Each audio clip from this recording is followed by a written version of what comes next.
So welcome to lectures of material science semester वाला जो second year का जो मटेरियल साइंस है।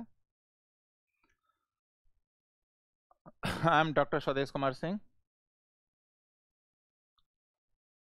और आज हम देखेंगे क्रिस्टल स्ट्रक्चर। ठीक है, ये मेरा ब्रीफ रिज्यूम और ये मेरा Telegram channel. You can ask anything, इस चैनल पर कुछ भी पूछो, या तो हमारे स्टूडेंट आंसर करेंगे या फिर मैं आंसर कर दूंगा अगर स्टूडेंट आंसर नहीं कर पा रहे हैं तो। ठीक है,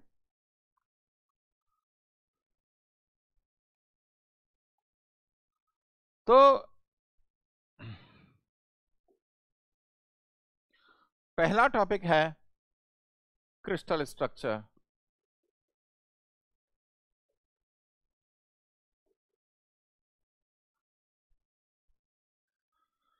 मैं आपको एक बहुत ही इजी एग्जांपल देता हूं।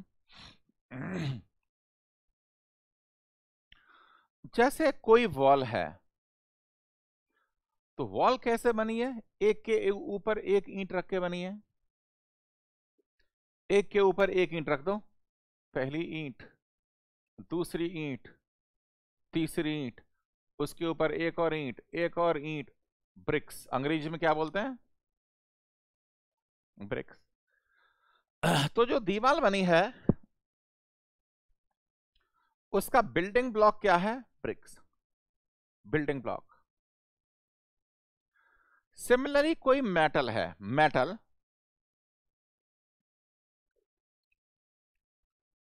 अगर मेटल की ये कैरेक्टरिस्टिक देखेंगे पीरियोडिक टेबल में,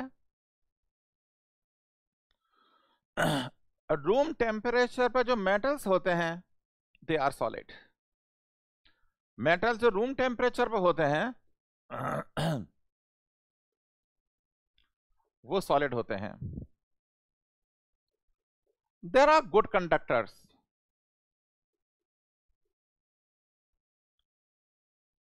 they are good conductors of heat and electricity। और तीसरी चीज क्या है? They form alloys। अब देखो अलॉय क्या होता है। देखिए दो एलिमेंट हैं, एलिमेंट ए और एलिमेंट बी, उसमें एक मेटल होना कंपलसरी है। अगर दोनों को कंबाइन करके ऐसी बॉन्डिंग हुई, जनरली ये मेटेलिक बॉन्ड होगा। ये मेटेलिक बॉन्ड क्या होता है कि जो एक एटम है वो दूसरे एटम के साथ परमानेंट बॉन्ड नहीं बना रहा, वो ड्रिफ्ट करेगा, वो ड्रिफ्ट करेगा, कभी इसके साथ कभी उसके साथ। इसको मेटेलिक बॉन्ड बोलते हैं। एक साथ परमानेंट नहीं रहता वो। आज एक के साथ बॉन्डिंग कर ली, उब गया, चलो दूसरे के साथ बॉन्डिंग करते हैं, तीसरे, वो ड्रिफ्ट करता है मेटेलिक बॉन्ड। तो दोनों एलिमेंट के साथ कंबाइन होके जो प्रोडक्ट आया, वो प्रोडक्ट इंडिविजुअल एलिमेंट्स की प्रॉपर्टीज को रिफ्लेक्ट करेगा। प्रॉपर्टीज क्या हो सकती हैं? स्ट्रेंथ, डक्टिलिटी, करोजन रेजिस्टेंस, ये प्रॉपर्टीज हैं। तो इस प्रोडक्ट में इंडिविजुअल एलिमेंट्स की प्रॉपर्टीज रिफ्लेक्ट, हाँ, उसको बोलते हैं एलॉयज। तो जो मेटल होते हैं रूम टेम्परेचर पर they are solid, they are good conductors of heat and electricity, और दो मेटल कंबाइंड होके एलॉय बना सकते हैं। तो जो मेटल होते हैं they are building block of some unit cell, they are building block of some unit cell. जैसे हमारी दीवार है, इसका बिल्डिंग ब्लॉक क्या है? ब्रिक्स। सिमिलरली जो हमारा मटेरियल है उसका बिल्डिंग ब्लॉक है यूनिट सेल। जैसे क्यूबिक है, क्यूबिक यूनिट सेल में क्या होता है? कि length will be equal to width and will be equal to height. Length will be equal to width is equal to height. और तीनों के म्यूचुअल एंगल भी 90 डिग्री होगा। ये भी 90 डिग्री होगा, ये भी 90 डिग्री होगा और ये भी 90 डिग्री होगा। ये तीनों का यानी एक्स और वाई में 90 डिग्री होगा, वाई और जेड में 90 डिग्री होगा और जेड और एक्स में 90 डिग्री होगा। जिस रूम में बैठ के आप ये लेक्चर देख रहे हैं तो एक साइड लेंथ विड्थ इसके बीच में 90 डिग्री का, विड्थ और हाइट में 90 डिग्री का, हाइट और लेंथ में भी 90 डिग्री का। It is also called a primitive cell. It is also called a primitive cell. Unit cell, एक के ऊपर एक यूनिट सेल रखो तो पूरा मेटल का स्ट्रक्चर डेवलप हो जाएगा। तो मेटल्स में 7 तरह की यूनिट सेल होती हैं। मेटल्स में वंस अगेन ध्यान रखना, मेटल्स मेटल्स में 7 तरह की यूनिट सेल होती हैं और डिफरेंट तरह की यूनिट सेल ले रही। क्यूबिक में जैसे मैंने आपको बताया था, तीनों साइड इक्वल और तीनों के बीच में एंगल 90 डिग्री। ये हेक्सागन क्या होता है कि ये प्रिज्म है, हेक्सागन प्रिज्म है, हेक्सागन टॉप, हेक्सागन बॉटम और प्रिज्म, हेक्सागोनल स्ट्रक्चर। देखो बच्चों, ये ना जब हमें गेट में पढ़ाता हूँ, जो हमारी क्लासेस होती हैं वो ओपन नहीं होती, उसको दिखाने के लिए मेरे पास कुछ काफी अच्छे वीडियोस हैं। पर प्रॉब्लम क्या है कि मैं तो देखिए सब कुछ ऐसे ही करना चाहता हूँ, पर वो वीडियोस में इन क्लासेस में नहीं दिखा सकता क्योंकि वो यूट्यूब वीडियोस हैं। There will be piracy issues. तो ये यूट्यूब की जो भी क्लासेस उसमें उस वीडियो एनिमेशन को दिखा नहीं सकता, अदरवाइज उसको ब्लेंड करके मैं लेक्चर लेता हूँ। ये कोई बात नहीं, इतना डिफिकल्ट चीज तो है नहीं। टेट्रागोनल क्या होता है, तीनों एंगल बराबर हैं पर हाइट डिफरेंट है। जैसे जिस रूम में बैठे हों, length is equal to width, पर उसकी हाइट, छत की वाली हाइट है वो डिफरेंट है। यह आएगा tetragonal. रोम्बोहाइड्रल, orthorhombic, monoclinic, triclinic. Triclinic में कुछ भी इक्वल नहीं है और एंगल भी बराबर नहीं है और एक भी एंगल 90 डिग्री नहीं है।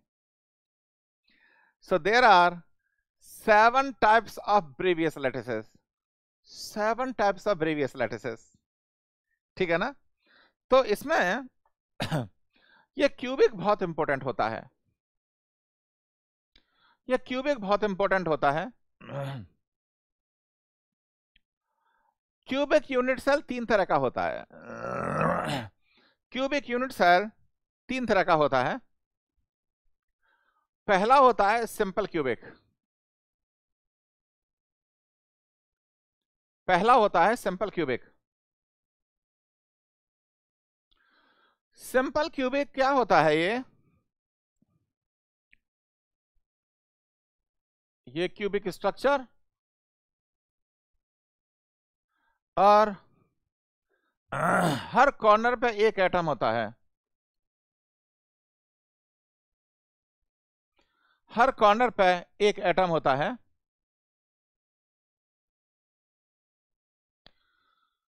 पर मैंने आपको बताया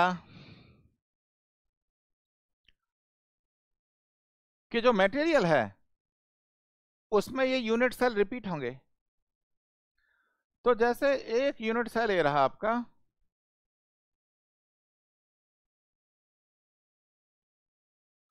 दूसरा यूनिट सेल इसके साइड में रखा होगा,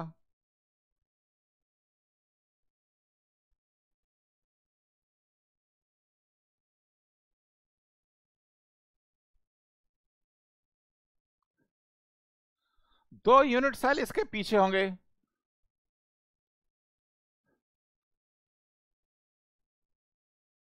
4 ऊपर होंगे। जो जो एटम इस कॉर्नर पे है, each and every corner atom will be shared by 8 unit cell.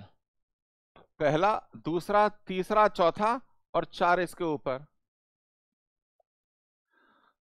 अगर मैं ये इस प्लेन को देखता हूं तो देखो ये प्लेन कैसे आएगा, ये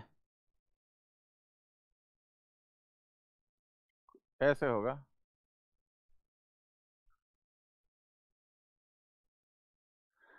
मैं तो ऐसे एटम हवा में लटका दिए थे, अदरवाइज मालूम नहीं पड़ेगा कौन सा एटम कहां का है। पर एक्चुअल केस में ये सिस्टम कुछ ऐसे होता है। Let us say A is the size of unit cell, R is the radius of atom. तो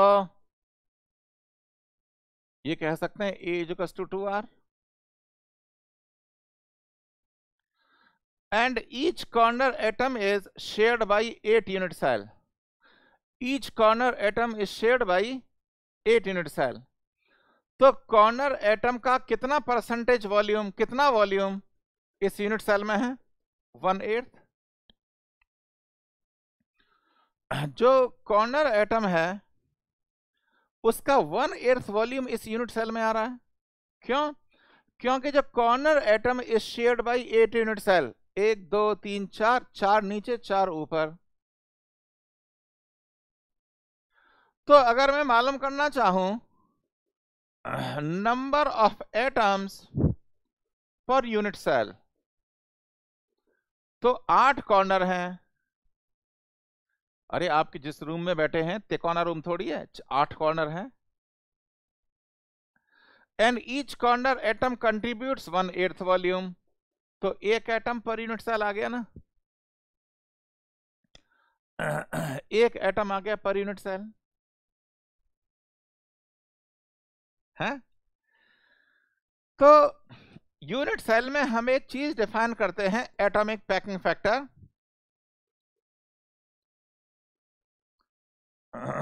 atomic packing factor APF. Atomic packing factor क्या होता है? Percentage volume of unit cell occupied by the atoms. Percentage volume of unit cell occupied by the atoms. तो number of atoms multiplied by volume of atom divide by volume of unit cell. ये क्या है? Number of atoms per unit cell. और ये क्या है? Volume of one atom. और ये क्या है? Volume of unit cell. A equals to 2R simple उसमें। तो इसके केस में एटॉमिक पैकिंग फैक्टर आएगा 0.52। मतलब सिंपल क्यूबिक के केस में 52% volume of unit cell, simple cubic के केस में 52% volume of unit cell will be occupied by the atoms. देखो ये एटॉमिक पैकिंग फैक्टर जितना ज्यादा होगा उस मटेरियल की डेंसिटी भी उतनी ही ज्यादा होगी। एटॉमिक पैकिंग फैक्टर क्या होता है? Percentage volume of unit cell occupied by the atoms. तो जितना ज्यादा एटॉमिक पैकिंग फैक्टर होगा मटेरियल की डेंसिटी भी उतनी ज्यादा होगी। सिंपल क्यूबिक के केस में एटॉमिक पैकिंग फैक्टर 0.52 ही होता है। बच्चों ये ना बहुत कम real material simple cubic structure follow करते हैं। Polonium is on one of them. पोलोनियम एक ऐसा आइटम है, पोलोनियम एक ऐसा आइटम है जो सिंपल क्यूबिक स्ट्रक्चर होता है इसका। हर यूनिट सेल का एक कोऑर्डिनेशन नंबर भी होता है।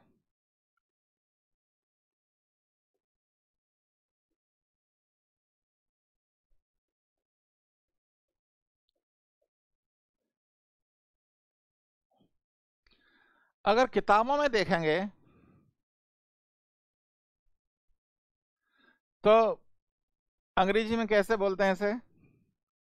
How many atoms are in the neighbourhood, how many number of atoms are in the neighbourhood. पर प्योर हिंदी में क्या बोलते हैं इसे हम? आप यूनिट सेल का कोई भी एटम ले लो, यूनिट सेल का कोई भी एटम ले लो, उससे कितने एटम और चिपके हुए हैं। जैसे ये वाला एटम ले लो आप, तो देखो ये वाला एटम चिपका हुआ है इससे, ये वाला एटम चिपका हुआ है, ये वाला एटम चिपका हुआ है, ये वाला एटम चिपका हुआ है, नीचे वाला एटम चिपका हुआ है, और जो इसके एग्जैक्टली ऊपर होगा ना वो एटम चिपका हुआ है। तो 6 एटम चिपके हुए हैं। कोऑर्डिनेशन नंबर हर एटम का सेम होगा। कोऑर्डिनेशन नंबर क्या होता है?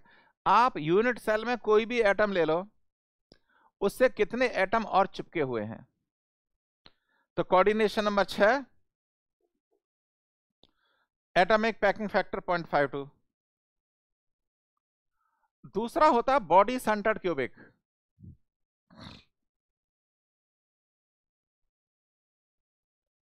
BCC। कुछ बच्चे किताबों के बारे में पूछ रहे थे, कुछ बच्चे किताबों के बारे में पूछ रहे कि सर कौन सी किताबें फॉलो करूं। मैंने 2-3 बुकें लिखी हैं। एक बुक है प्रोडक्शन इंजीनियरिंग की बुक्स, तो एक मेरी बुक लिखी हुई है,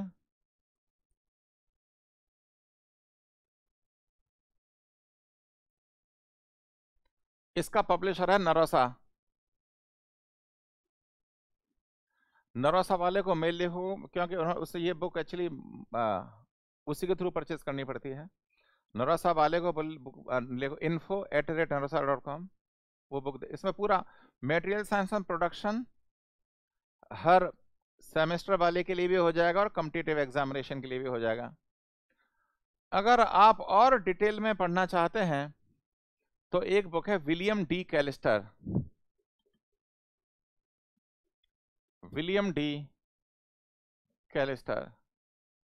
पर एक बात ध्यान रखना, बहुत सारी इंडियन ऑथर बुक्स में एरर्स हैं इसमें। तो इंडियन ऑथर बुक्स मेरे से टेलीग्राम में पूछ लेना कि सही है कि नहीं। ओके, देखिए BCC क्या होता है? आपका एक क्यूबिक यूनिट सेल है,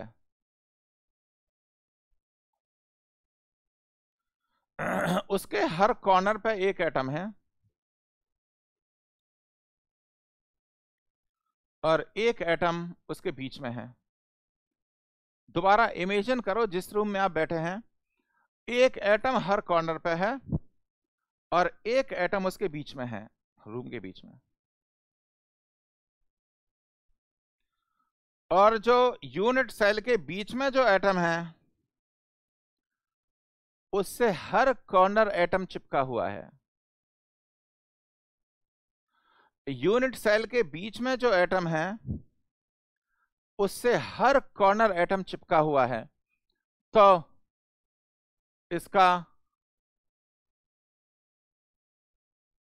कोऑर्डिनेशन नंबर हो गया 8। अब सारे बच्चे क्वेश्चन पूछ सकते हैं मेरे से, अयो राम आप सर ने आपने बोला था कि आप कोई भी एटम ले लो उसका कोऑर्डिनेशन नंबर सेम होगा। तो आपने बॉडी सेंटर्ड वाला ले लिया तो बता दिया 8। अब कॉर्नर वाला बताओ। मैं कॉर्नर एटम लेना चाहता हूं, अब बताओ कोऑर्डिनेशन नंबर 8 कैसे है? तो वो ऐसे है कि एक कॉर्नर एटम जो है it is shared by 8 unit cell. एक ये, एक बाजू वाला, 2 पीछे, 4 ऊपर। तो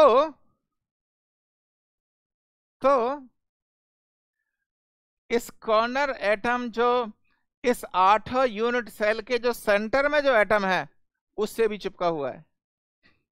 ऐसे भी कोऑर्डिनेशन है हमारे बच्चों। देखो, क्योंकि रिकॉर्डेड लेक्चर्स हैं, अगर आप कोई प्रॉब्लम तो मेरे को टेलीग्राम चैनल में बता भी सकते हो। ये चीजें मटेरियल साइंस जब ही आएगी जब आप चीजों को इमेजिन करोगे। चीजें इजी हैं, एक बार इमेजिन करना शुरू किया, things are pretty easy. Coordination number 8। अब देखो लॉन्गेस्ट डायगोनल, देखो इसका लॉन्गेस्ट डायगोनल,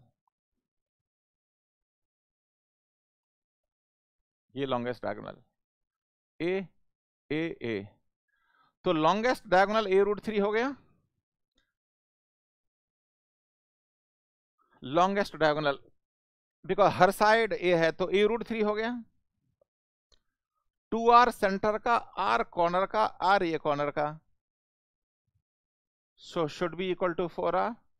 r इसका, 2r इसका, r इसका, क्योंकि तीनों एटम चिपके हुए हैं। अगर मैं number of atoms per unit cell निकालूंगा, एक एटम तो बिल्कुल अंदर है। कॉर्नर एटम कंट्रीब्यूट्स 1/8 वॉल्यूम और इसके 8 कॉर्नर हैं, तो 2 number of atom per unit cell. तो एटॉमिक पैकिंग फैक्टर क्या होगा इसका? 2 × 4/3 πr³ डिवाइड बाई a³। ए और आर में रिलेशनशिप ये रहा। जब इसे आप सॉल्व करेंगे एटॉमिक पैकिंग फैक्टर आएगा 0.68।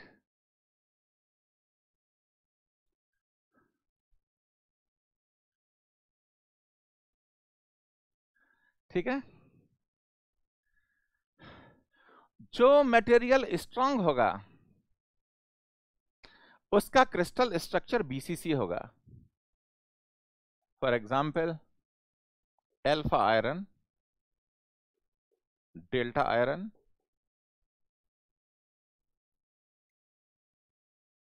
जो मटेरियल स्ट्रांग होगा उसका crystal structure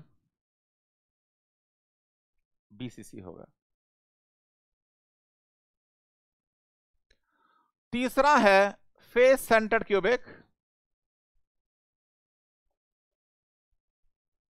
popularly known as FCC.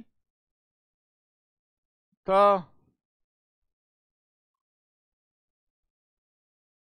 ये क्यूबिक है, तो इसमें अगर इस फेस को देखूंगा मैं, यहां पे क्या होता है, there is one atom at each and every face, there is one atom at each and every face, and there is one atom at each and every corner.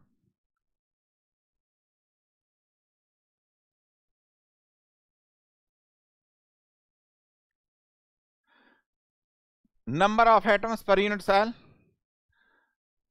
Corner atom जो है contributes 1/8 volume, corner atom contributes 1/8 volume और 8 corner हैं। Facial atom, जैसे इस surface पे एक atom है, वो आधा इधर होगा आधा पीछे होगा, आधे इधर जाओ आधे उधर जाओ, बाकी मेरे साथ आओ। तो आधे इधर आधे पीछे। So facial atom contributes 50% volume in unit cell. और कितने फेस हैं? 6। 1 2 3 4 5 और 6। 6 फेस हैं। जिस रूम में बैठे हैं उसको काउंट करो, कितने फेस हैं? 6 फेस हैं।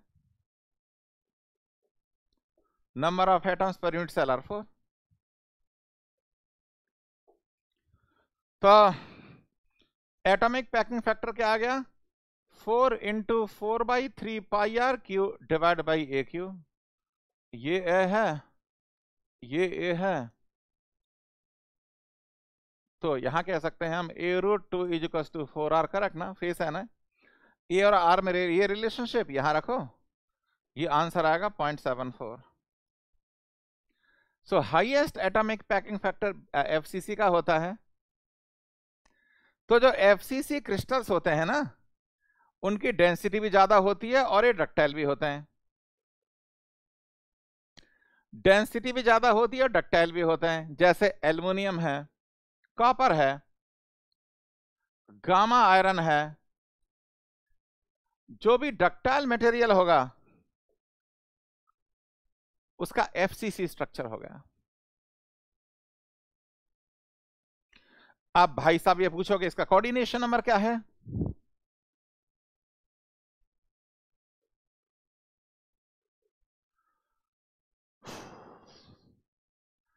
आप देखो इस फेशियल एटम को ले लो, ये एटम इन 4 कॉर्नर एटम से कनेक्टेड है, 1 2 3 4, और ये फेशियल एटम इस फेस, इस फेस, इस फेस और इस फेस के फेशियल एटम से भी कनेक्टेड है, 1 2 3 4। और इस यूनिट सेल के जो पीछे यूनिट सेल रखा हुआ है उसके ये 4 एटम्स भी इस फेशियल कांटेक्ट में है, फेशियल एटम के कांटेक्ट में, तो 12 हो गया इसका, 4 4 और ये 4 पीछे वाले। Coordination number is 12।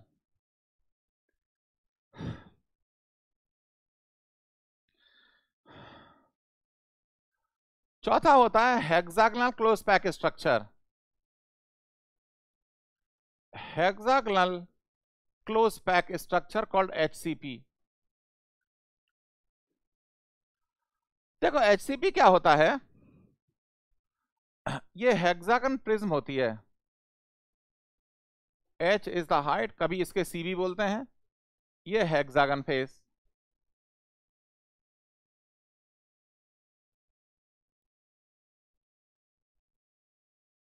ये हेक्सागन फेस है।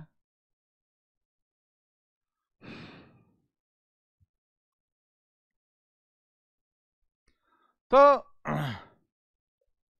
ईच एंड एवरी कॉर्नर पे एक atom, and this atom will be shared by 6 unit cell. तो कितने कॉर्नर एटम है? 12। हेक्सागन फेस पे एक एटम होगा। फेशियल एटम जो होता है कंट्रीब्यूट 50% वॉल्यूम, सिर्फ हेक्सागन फेस पे ही एक फेशियल एटम होगा, और 3 एटम बिल्कुल अंदर होते हैं। देखो यहां पे 3 एटम्स आर कंप्लीटली इनसाइड, एक यहां पे, एक यहां पे, एक इसके पीछे। So there are 6 atoms per unit cell. जब मैं गेट और आईईएस की क्लास करता हूं तो मैं एचसीपी का एटॉमिक पैकिंग फैक्टर प्रूफ करता हूं, उसमें बहुत टाइम लगता है, डिफिकल्ट भी है, सेमेस्टर वाला के लिए नहीं करेंगे क्योंकि आपके लिए ज्यादा हो जाएगा वो। आप ये ध्यान रखना इसका एटॉमिक पैकिंग फैक्टर सेम होता है, कोऑर्डिनेशन नंबर भी सेम होता है एज दैट ऑफ एफसीसी। और जो मटेरियल ब्रिटल होगा, लाइक टाइटेनियम है, लाइक टाइटेनियम है, या भी जो भी ब्रिटल मटेरियल होगा, जो भी ब्रिटल मटेरियल होगा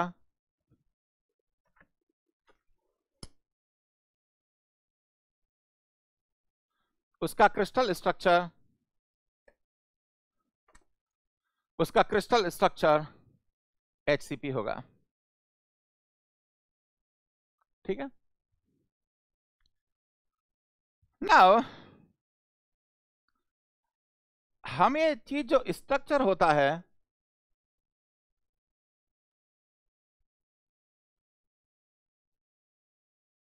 हम ये कब बोलेंगे जो क्रिस्टलाइन है,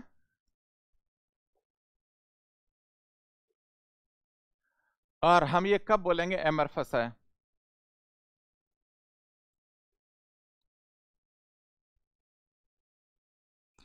देखो बच्चों, अगर एटम्स बड़ा सिस्टमेटिकली कनेक्टेड हैं,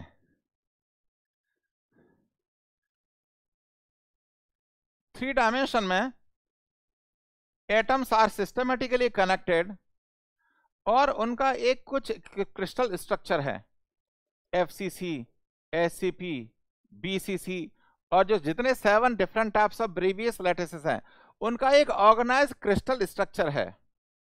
atoms are arranged in a particular fashion, इसको बोलते हैं क्रिस्टलाइन मटेरियल।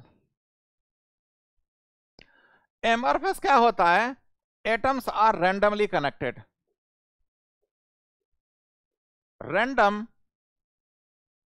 कनेक्शन। एटम्स जो रैंडमली कनेक्टेड हैं, जैसे प्लास्टिक है, ग्लास है, ग्लास इज ए सिरेमिक। मैं सिरेमिक बताऊंगा अभी क्या होता है। अगर हमारे एटम्स रैंडमली कनेक्टेड हैं, इसको बोलते हैं अमॉर्फस। अगर एटम्स बड़ा एक किसी क्रिस्टल स्ट्रक्चर के आधार पर कनेक्टेड हैं, इसको बोलेंगे क्रिस्टलाइन स्ट्रक्चर। समझ में आएगा कि डिफरेंस क्या है? Metallic and amorphous structure, these are generally are metallic structures. Metallic structures जो किसी एलॉय में होगा, जो किसी एलॉय में होगा ना बच्चों। एक चीज होती है सिरेमिक,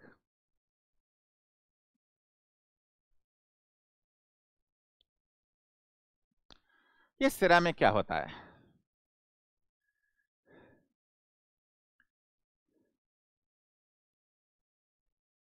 पहली कैटेगरी होती है मेटल। ये मेटल्स क्या होते हैं? At room temperature they are solids, they are good conductors of heat and electricity, और दूसरे एलिमेंट से मिलके ये एलॉय बनाते हैं मेटल। दूसरा होता है नॉन मेटल। नॉन मेटल की प्रॉपर्टीज मेटल से एग्जैक्टली अपोजिट होती हैं। क्या? रूम टेम्परेचर पे these are gases, they are poor conductors of heat and electricity, और ये दोनों नॉन मेटल्स मिलके एलॉय भी नहीं बनाएंगे। तो मेटल, नॉन मेटल। तीसरा होता है ऑर्गेनिक पॉलीमर,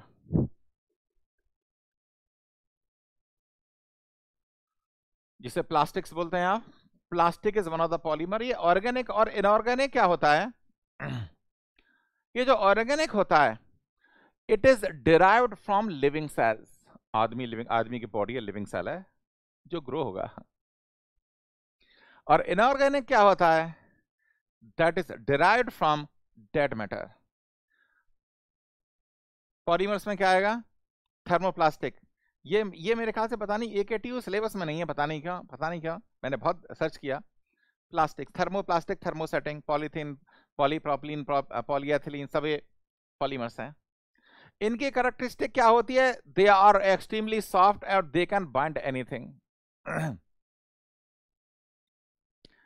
नाउ इसके बाद जो बचा वो सिरेमिक है। इसके बाद जो बचा वो सिरेमिक है। मैं सिरेमिक की डेफिनेशन बता रहा हूं, आप चौंकना मत। ये करेक्ट डेफिनेशन है, बुक्स में लिखी हुई है, करेक्ट डेफिनेशन है। सिरेमिक की डेफिनेशन क्या होगी? Whatever is not a metal, non metal और organic polymer is called a ceramic. जो ये भी नहीं है, जो ये भी नहीं है, जो ये भी नहीं है, बचा कुछ वो सिरेमिक है। ये करेक्ट साइंटिफिक डेफिनेशन है, बचा कुछ ये। मैं आपको ऐसी भाषा में इसलिए समझा रहा हूं कि आपको सेमेस्टर एग्जाम में कम से कम 80 to 90% मार्क्स आए आपके। क्यों? जब तक ये भेजे में नहीं जाएगा और हार्ट में नहीं जाएगा, जब तक आप मटेरियल साइंस लिख नहीं सकते, इसलिए मैं आपको देहाती ब्रज भाषा में लिखवा रहा हूं, आपको ब्रज भाषा में आपको एक्सप्लेन कर रहा हूं, अदरवाइज लिख नहीं सकते आप। तो बचा कुचा सिरेमिक है, ईंट पत्थर रोड़ी सब सिरेमिक है, जो दिख रहा है आपको ब्रिक्स सिरेमिक है, रिफैक्टरीज डिफरेंट तरीके की सब सिरेमिक है, ग्लास जिसमें चेहरा देखते हैं आप सिरेमिक है, ठीक है ना। Generally the ceramics are oxides of metal like aluminium oxide, silicon oxide, ये सब सिरेमिक हैं। They are oxides and nitrites of metals, ceramics are oxides and nitrites of metal.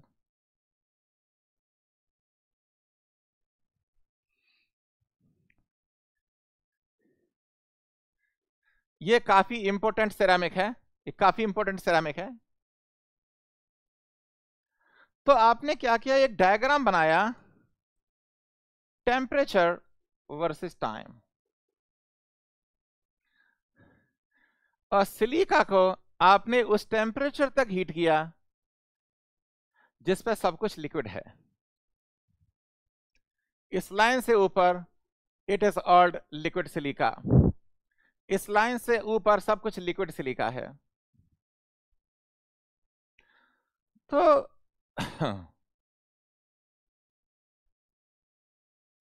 इसका एक टीटीटी डायग्राम होगा, इसका बोलता है टाइम टेम्परेचर ट्रांसफॉर्मेशन डायग्राम, इसको शॉर्ट में बोलते हैं टीटीटी डायग्राम।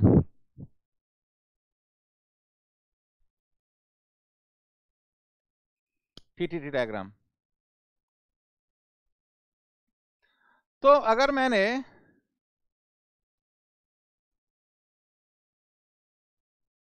लिक्विड सिलिका को स्लोली कूल किया, लिक्विड सिलिका को स्लोली कूल किया, तो मैं टीटीटी डायग्राम के अंदर जाऊंगा, यह है स्लो कूलिंग। तो सिलिका क्या बन जाएगा, क्वार्ट्ज।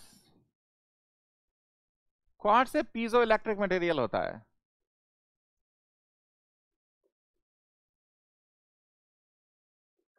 बेटा सेमेस्टर एग्जाम के लिए कुछ बज़वर्ड नोट कर लो, गेट और आईएएस के लिए बहुत डीप चीजें पढ़ाते हैं हम, पर सेमेस्टर मेरा इन लेक्चर्स में एक ही ऑब्जेक्टिव है, cracking semester exam with flying marks. बस अगर मैंने लिक्विड सिलिका को फास्ट कूल किया, this is the fast cooling, जिससे टीटीटी डायग्राम के अंदर नहीं जाऊं, ये होगा glass. Glass is the super cooled liquid.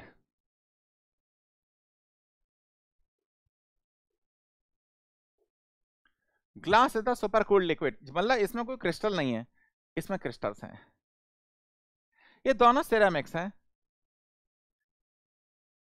Ceramic के बहुत सारे एप्लीकेशन हैं, जो भी ग्लास देखते हैं आप, automobile glass, household glass, they are ceramics. Tool material, there are nitrites of tungsten, titanium, it's all ceramic. तो इस लेक्चर में मैंने आपको क्रिस्टल स्ट्रक्चर सिरेमिक के बारे में बताया।